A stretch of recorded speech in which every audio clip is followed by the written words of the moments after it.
Cześć, witam Cię serdecznie na tym kanale. Mam na imię Kinga i jestem asystentem prawnym w kancelarii Redwood Legal. Dzisiaj porozmawiam sobie o tym, czy możesz zaufać systemowi prawnemu w UK. A więc jest 5 bardzo ważnych kwestii, o których powinieneś wiedzieć, zanim skonsultujesz się z prawnikiem. Pierwszą rzeczą, i jest to bardzo ważna kwestia, to jest, aby nie porównywać systemu prawnego w Polsce i w Anglii. Jak najbardziej nie powinniśmy oceniać swojej sytuacji pod względem polskiego prawa, bo są bardzo duże, diametralne różnice pomiędzy jednym systemem prawnym a drugim. Drugą ważną rzeczą to jest upewnić się, że na 100%, a to 120% rozmawiasz z specjalistą, który zajmuje się tym typem prawa i jest wyszkolony w prowadzeniu sporów sądowych. To jest naprawdę bardzo ważne i powinieneś mieć to na uwadze.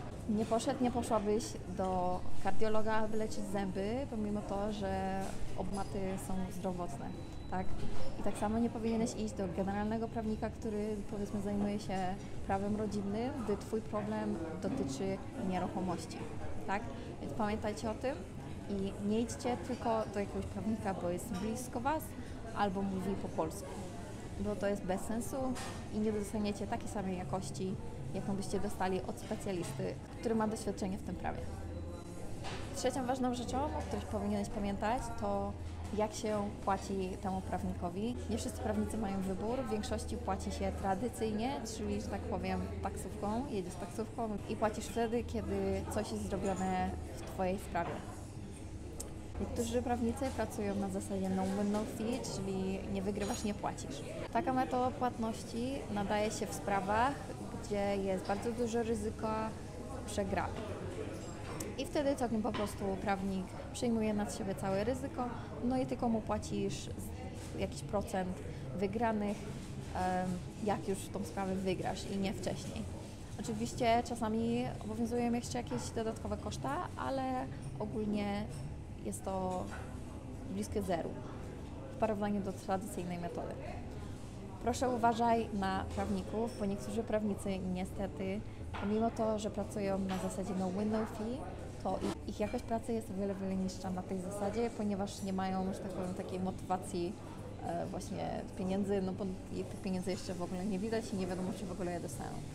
Więc pamiętajcie o tym i najlepiej wypróbujcie jakiegoś prawnika, zanim się w ogóle do czegokolwiek z sobą zobowiążecie. Czwartą rzeczą, po jaką powinieneś wziąć pod uwagę, to rekord danego prawnika w takim właśnie typach sprawy. Takim po prostu powinieneś jej lub jemu zadać kilka pytań o tym, ile spraw takiego typu na takiej umowie doprowadził do sukcesu, który wygrał. Tak? Wtedy macie zabezpieczenie, że oni wiedzą, co robią i potrafią dobrze ocenić każdą sytuację. Jeżeli to pytanie ich zdziwi, to powinieneś być bardzo ostrożny. Bo specjalista, który zna się na rzeczy, jest pewny siebie i z miłą chęcią podzieli się dobrymi sprawami, które już przeprowadził do końca. Ostatnią rzeczą, jaką powinieneś wziąć pod uwagę, to poufność i czy rozmawiasz z prawnikiem, który trzyma się etyki prawnej. Taki prawnik powinien być regulowany przez organ regulacyjny, który nazywa się SRA. Prawników, którzy są regulowani, znajdziecie na stronie, którą podlinkowałam pod spodem. No i w sumie to wszystko. Jeżeli potrzebujesz prawnika, to skontaktuj się z nami i jeżeli interesuje Cię ten temat, no to subskrybuj na channel i będziesz dostawał informacje o nowych filmikach. Życzę Ci powodzenia.